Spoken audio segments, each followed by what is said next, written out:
Hey guys, welcome back. Tisha here, back for another Bridgerton Season 2 review. When it comes to Season 2, I feel like this is one of my favorite episodes because it gives us some context. Just like in Season 1, in this episode, we are provided with certain flashbacks of the family that allows us to see how they got to this point and why they maneuver the way that they maneuver. So go ahead and give this video a thumbs up. It helps me as we begin. So we start the episode with a flashback from 10 years ago. We see a much younger Anthony and a handsome man hunting what they're calling a stag, which is a deer. Anthony is going frustrated as he's trying to unalive this stag. And as he misses, he's thinking about what Benedict and Colin will say about him being unable to successfully hunt. So we find out that this man that he's hunting with is Edmund. And Edmund is not just some man. In fact, this is the original Viscount, which means he's Anthony's father. It's obvious that they're having a good time bonding. His father is an excellent marksman, whereas Anthony seems to struggle a bit, but his father is very patient with him. And as you see Anthony, he not only looks young, but he just looks like he has no worries, like he's carefree. It seems like a much lighter, lighthearted Anthony than what we see now. So his father aims, he shoots, and unlike Anthony, he hits the deer. His dad then says, "You decided that the stag was too large to shoot before you even touched the trigger." And Anthony does admit that he did that and that he was nervous. And his father tells him, like, over time, you'll learn that all it takes is one clean shot to the heart to basically make the greatest of beasts fall, which is a little bit of foreshadowing, if you ask me, given what happens next in the scene. So he's sitting there worshiping and praising his father for being able to try one time and get the stag, as well as saying, like, Dad, nothing phases you. You're just able to do so many things. And he's like, but your mom would disagree with that. And that you cannot show someone your best without allowing them to see your worst, which is such a true statement. When it comes to being with someone, they have to be able to see all aspects of you. So as they prepare to head home, the Viscount sees some lilacs and he decides that he wants to pick them for his wife. He's successful at picking a few of them, and then we see that there's this bee flying around. So he stands up trying to swat the bee. He gets stung, which does not seem like a big deal, especially since we've seen bees during various parts of these episodes, not just in this season, but in the prior one. But this bee sting affects him differently. He gets stung, and within seconds, we see him as he begins to bellow over, and Anthony catches him as he falls to the ground. This catches Anthony off guard because, as I said before, he looks at his father as if his father is invincible. Anthony is asking him, "What is it? What is it? What is it?" And his father says, "I can't." And we hear him gasping as Anthony starts shouting and hollering for help. We see a very pregnant Lady Bridgerton as she runs out to them, and she's asking Anthony what happened. He's like, I don't know. I think it was a bee. And you hear her saying, "Edmund, you must breathe. Edmund, you must breathe." And he's gasping and he says, "I can't." And as he's saying, "I can't," you see him fading away. And she's like, "No, no, no, no, no, please don't leave me. Don't leave me. No, Edmund, Edmund." And she's crying. "Don't leave me." So Edmund ends up dying in his wife's arms. Lady Bridgerton is distraught. She too is in disbelief, but she sees her children standing up off in the distance at the stairs and that they're prepared to come out. And she immediately knows that she cannot allow her children to see the same scene that both she and her elders are seeing. So she's yelling at Anthony because he's still in shock, trying to get him to kind of snap out of it. And she's like, make sure they don't see. Go. Make sure that they don't come this way. And she's still crying. We then hear from our favorite narrator. We all know the greatest lengths a young lady will go in pursuit of a proposal, and apparently she will travel great distances too. Lord Anthony Bridgerton appears to be inching ever so closer to selecting his Viscountess, and to that end has invited our Diamond to join him for an excursion at his ancestral home, Aubrey Hall. So now we're in the present, and we see Edwina, Kate, Lady Mary, and Lady Danbury as they're traveling in the carriage to Aubrey Hall. They're traveling to meet up early with the Bridgertons. This place, Aubrey Hall, is significant because not only is it the ancestral home, but this is also the same place where his father was stung by a bee and later passed.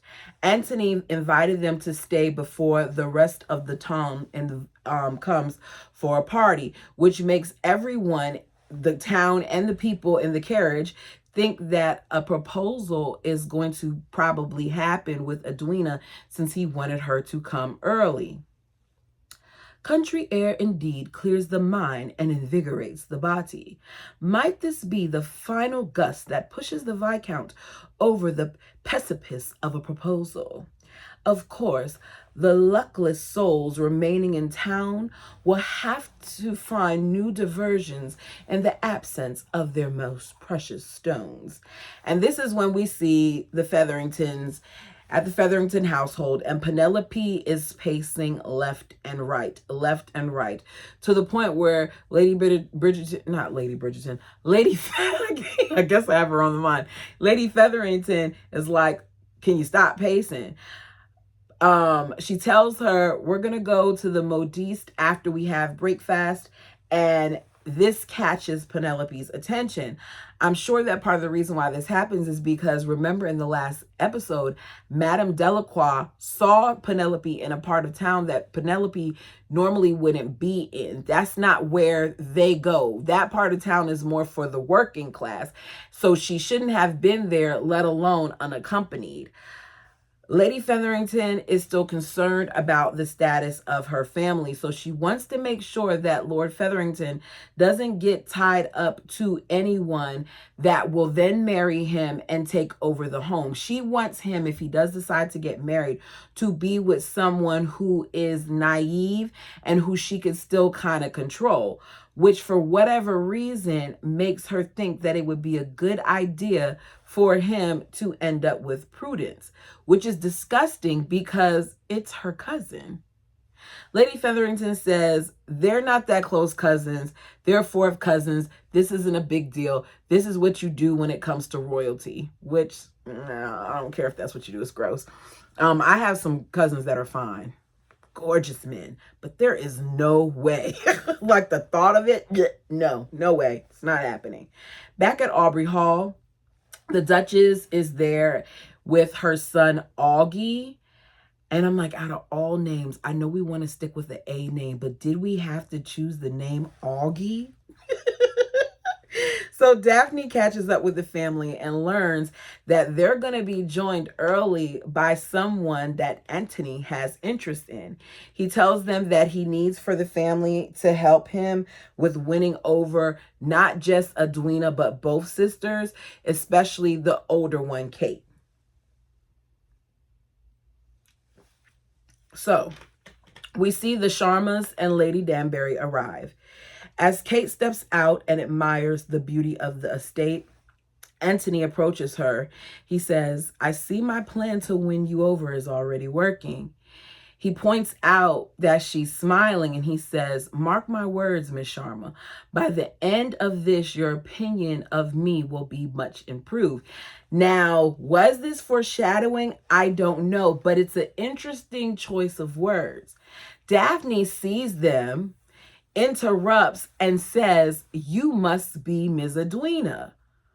And I said, what did Daphne see that automatically made her come to the conclusion that this was his love interest, because Edwina was near Daphne too. I get that she was speaking to him, but I don't know. I just was like, okay, Daphne, what are you seeing? Anthony corrects her and says, this is Kate. And then Kate introduces her, to Edwina, which she apologizes for getting it wrong, but she doesn't take it personally. Everyone gets settled, and then we find out that they'll be playing games later. But of course, Anthony lets his mom know that he needs to collect something from her before they begin. They go into another area of the house where she gives him her ring, and she lets him know that he doesn't have to rush, that the Sharmas haven't even really gotten settled yet, and he should utilize this opportunity to get to know each other. Like, the both of them need to know each other more.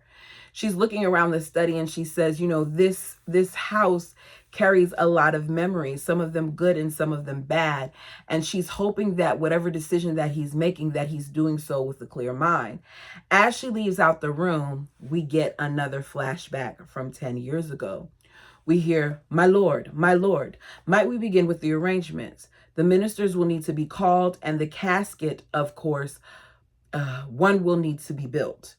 While this is being said, you hear Lady Bridgerton crying in the background while she sits at the bottom of the staircase inconsolable.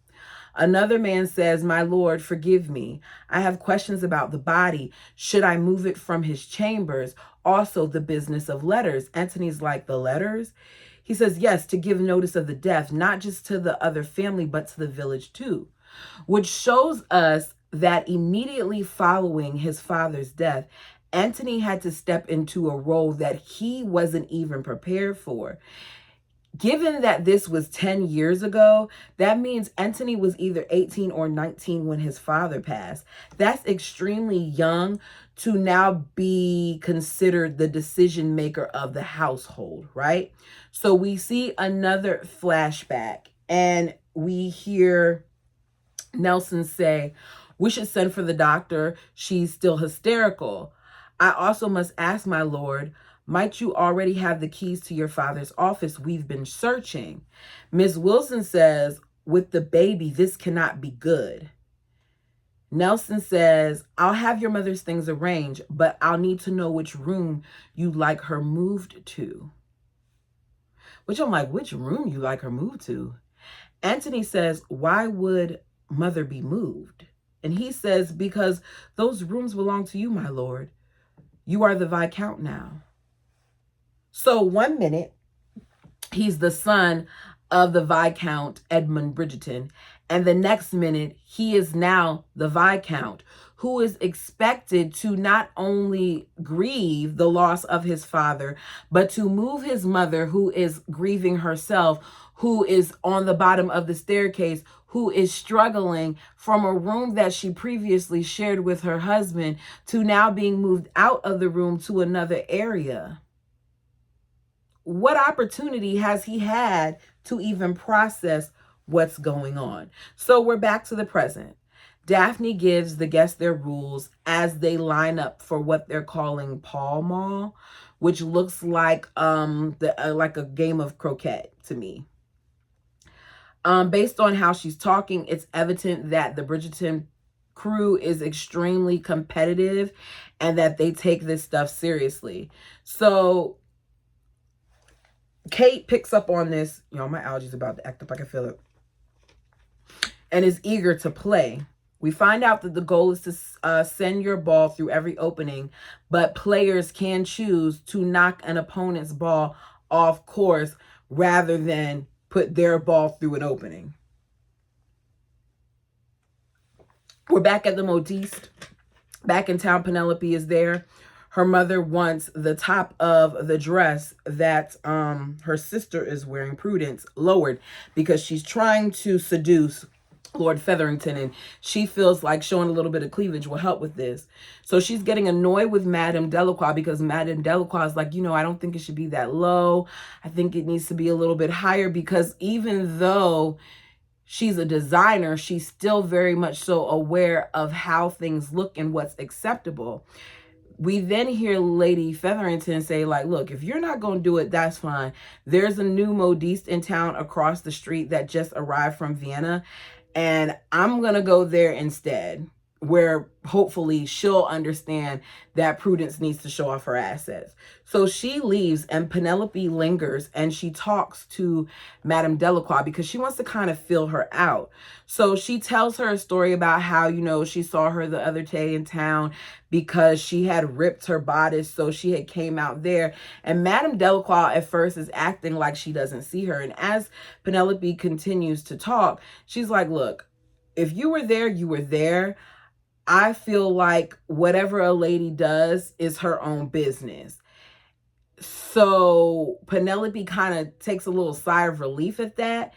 We know that Madame Delacroix at this point is more concerned about her business than anything that Penelope has going on, because we see a delivery man arrive with fresh silks for her, and she says to him, like, let's hope that I have use for them, because she's losing business to the other designer. So it's game time back at Aubrey House. They're debating on what they're going to do in order to figure out who should go first. So they're talking about doing a coin toss that goes by age, or picking who gets to go first by your age and things of that nature. And it's decided that, you know, the guest should go first.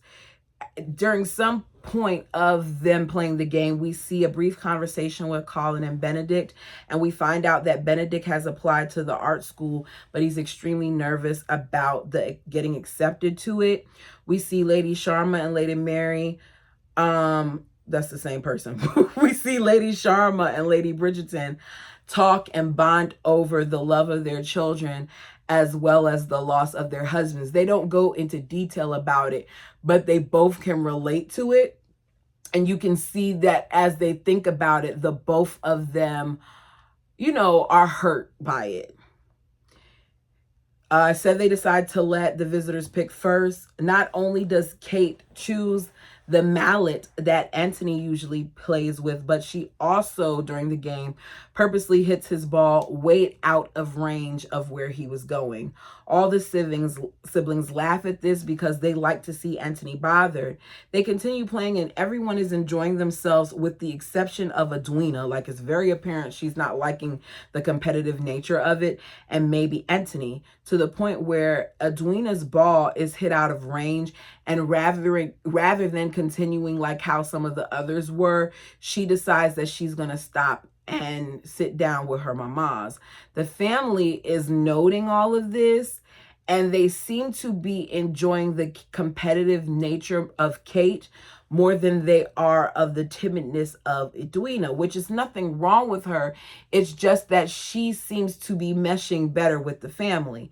So Colin then ends up knocking Kate's ball into the same area where she knocked Antony's ball, because they're both competitive. They decide that they're going to keep playing. So they both leave to retrieve their balls. They end up going towards a wooded area alone together, and Daphne is watching them. And as she's watching them, you see Daphne looking like, okay, she's intrigued.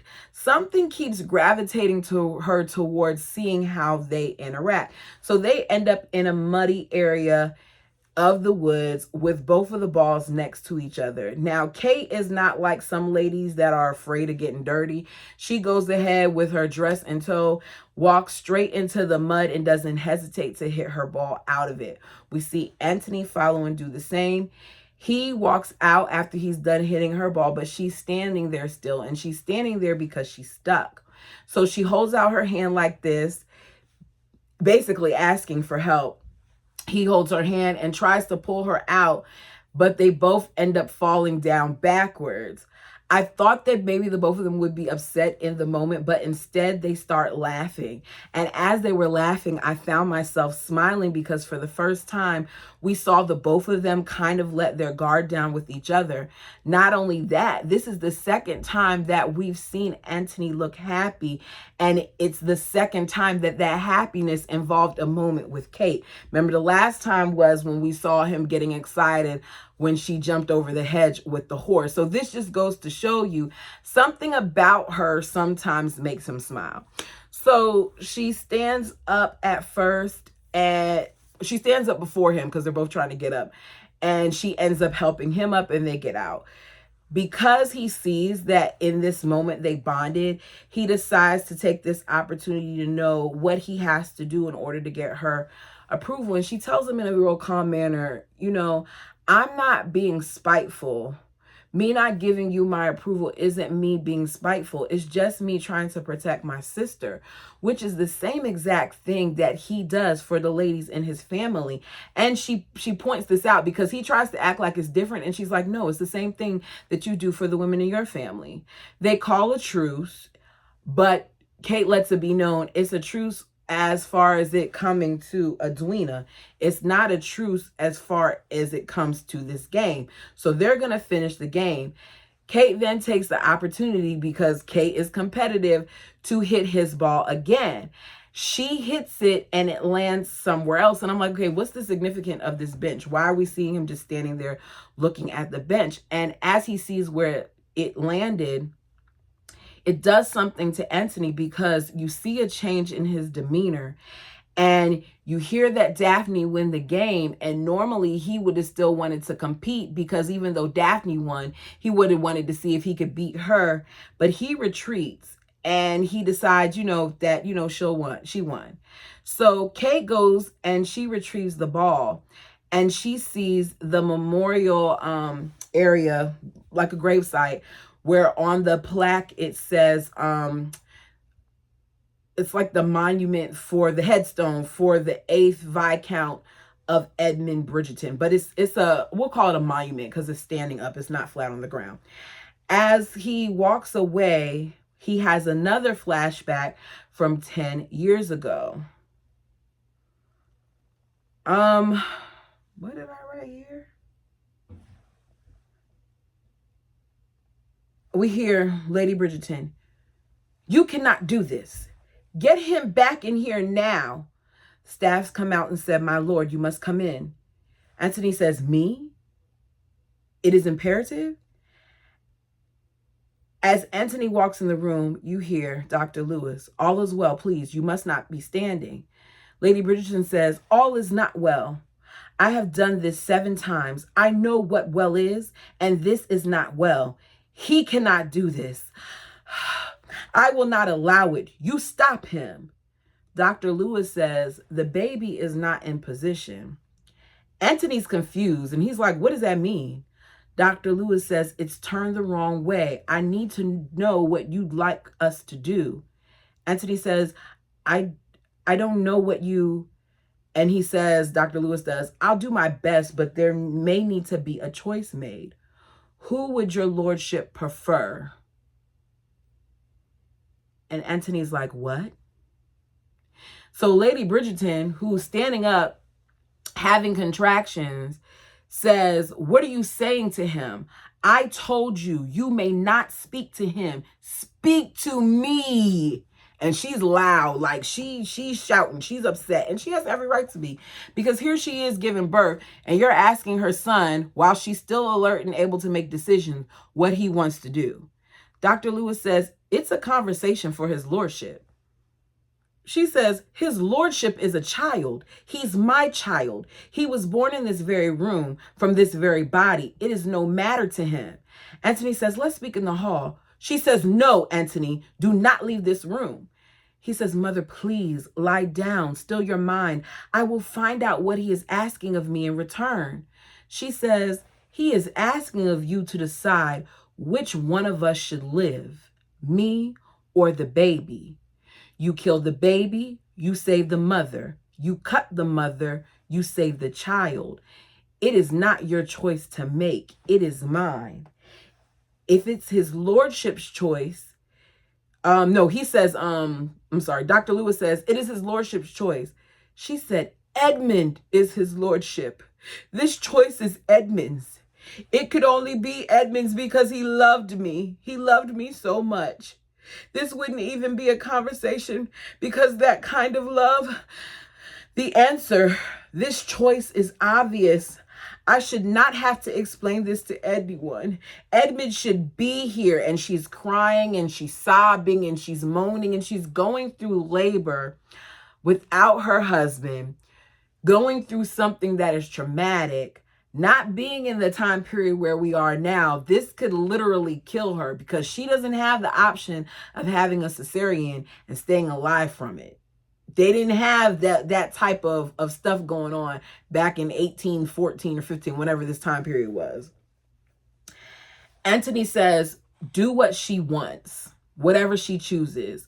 So we see Anthony as this immature head of household in present day, who is ridiculous because he's trying to pick a wife based on his head and not his heart, who is a rake and who is all these other things, when it is clear that one of the reasons why he does not want to find a wife based on his heart is because of what he witnessed with his mom and his dad. To him, one of the things that results from love is pain. So if he were to ever go through something like marriage or like this, he feels like it would be easier if Edwina were in the same place and if he were in the same place if they did not love one another, which sounds crazy when you think about it, but that's just how traumatized he's been from this situation. So we're back at the Featheringtons. We go from that heavy scene to seeing the Featherington house where Lady Featherington is trying to have Prudence seduce her cousin. So she's showing her, because she has the low line like she wanted, how to fan herself, and as she's fanning herself to bring attention to her breast, he lets them know as he walks in, because she's like, oh, it's so hot, and he's like, is it? He lets them know that Cressida and her family are going to be invited to dinner. So we see them come over later. They talk about the gemstone mines in the Americas that Lord Featherington currently has. We find out that Cressida doesn't have any brothers and that Lord Featherington is ready now for a partner. Penelope notices Cressida's outfit because it's very bright and it has that plunging neckline that we know Madame Delacroix isn't willing to do. So she says, you know, was that done by so-and-so? And she says, yes, it was done by the new modiste. And her mom talks about how, you know, Madame Delacroix's style is kind of dated, which Penelope will later use for her benefit. Lady Featherington keeps trying to push Prudence, like she keeps saying anything you want to say, Prudence, or this Prudence, or this Prudence, but it's not working. So it's like a competition between Cressida's mom and Lady Featherington. And Cressida's mom feels like she kind of wins because at the end of the dinner, Lord Featherington asks Cressida if she's willing to promenade with him on Thursday. So she agrees. They're all excited. We come back to Aubrey Hall. We see Anthony and Edwina talking about what life would like, what they desire in their partner. They share what is an honest and sweet conversation where they talk about, you know, the things like he says, I, you know, want to be here for my family, but also understand that my job is going to require me to leave at times. As a result, you know, you will kind of be in charge and things of that nature. And they talk about books and stuff like that. And he says, I'll admit the only, you know, books that I've had time to read lately are ledgers. They laugh about this. And as they're laughing, you see Lady Danbury and Lady Bridgerton in the room smiling as they eavesdrop while trying to appear like they're reading and not paying attention themselves. So later that evening, Edwina is excited to tell her older sister about how much she enjoyed talking to Anthony. Lady Danbury, while they're talking, is on the other side of the door, eavesdropping. In another area of the home, we see Anthony and Daphne talking, and Lady Bridgerton is on that side of the door, eavesdropping. Those two are a trip.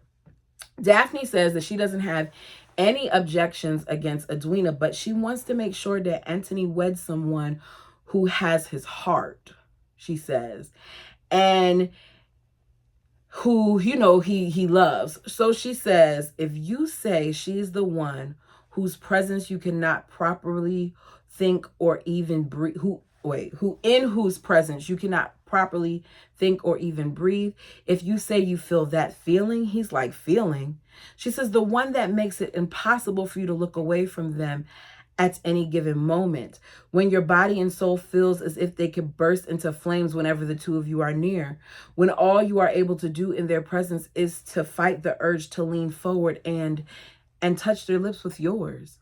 If that is the feeling you have when you're with Ms. Edwina, I am quite happy for you indeed. And he says, yes, you described it perfectly. That's how I feel. But it's clear it's not at all. So Lady Bridgerton's hearing this on the other side of the door, and she's happy. And I'm like, okay, it's clear to me that he had more passion for Sienna while he was staring at her in various scenes of the room last season than he does for Edwina. But we're just going to go with it. So after they're done eavesdropping, we see Lady Danbury ascending the stairs halfway, and we see Lady Bridgerton coming from the door. And they look at each other and smile. And Eloise is walking down the hall, and she catches it. And they quickly erase their smiles. And she's like, do I even need to know? And she walks off. Just goes to show you that despite them saying that they're not going to involve themselves, they clearly are involving themselves. It's another day. Benedict is still eagerly waiting to hear from the Royal Academy about studying art. He's not relaxed. So to help him relax and clear his head, Colin says, you know, on my travels, I picked up this stuff, brother, that really helps you. You'll spend like an hour just looking at a blade of grass. And I was like, oh, okay, so you found some type of, I don't know, cannabis. I don't know what we would call it.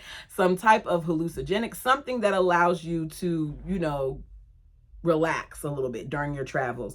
So it's this powder, and he says, you know, it makes things become clear. And rather just taking a little bit of the powder as recommended, Benedict decides to dump the remainder of the powder into his tea. It's a lot. It's not a good idea. We see Eloise, who approaches Kate outside. They talk a little bit, and she asks Eloise about, you know, their father, no, about the area that they were in, because she I guess, I can't remember if she said something happened while we were out there, and she explains that if they were near the father's grave, then that might be why Anthony's mood changed while they were playing the game. We then see Anthony as he visits his father's grave, and we get another flashback. This time it's of him witnessing his mother's heartbreak after Edmund's death. And we don't know how long it is after, but it's enough time that she talks about visiting the baby in the nursery and all those other things. So we know that she also had the baby. Of course we do, because they have 8 kids. She says that she feels accomplished because she slept, she bathed, she went for a walk, she ate something, and she went to chapel. He asks her if, you know, she can later join them for dinner, and she can't even bear to have dinner with the family or have much to do with her baby because it reminds her of the loss of him. She says that Edmund was her air that she breathed, and now that he's gone, she has no air. Once again, just exposing her son to her heartbreak. And I'm not blaming her, but it's obvious that she jacked him up, because out of everyone, he was the one who knew all that was going on. The memory, though, of that is interrupted because his mom comes and she's there. She obviously has been there before, because we see some dead lilacs that are by the headstone, and she replaces them and puts down fresh ones. And she points out that those were Edmund's favorite, which is part of the reason why he passed, because he picked his favorite flower and there was a bee in it. It's just, it just shows you the irony of things. She notices that Anthony seems weighed down, and she points out that his duty to the family has nothing to do with finding his love mate. She doesn't want him to think of it as a duty. She doesn't want him to think about the family. She just wants him to think about, you know, whether he loves her or not.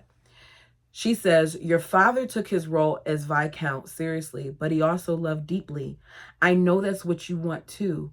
I know that deep down, it is what you have always wanted. I know how sweet and earnest you were as a boy, always with a kind word and a joke. But then, after your father died, a wall went up inside of you, as if love had become some weakness instead of your greatest strength. You deserve the feeling that I had the moment your father placed that ring on my finger. It was a promise, not just off the sacred commitment that we were making to one another, but a sacred love. He says, I will not be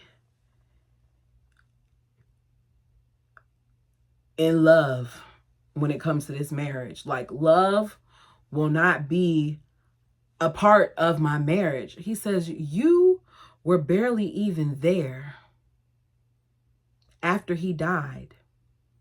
And yet, I myself am cursed to remember every waking moment.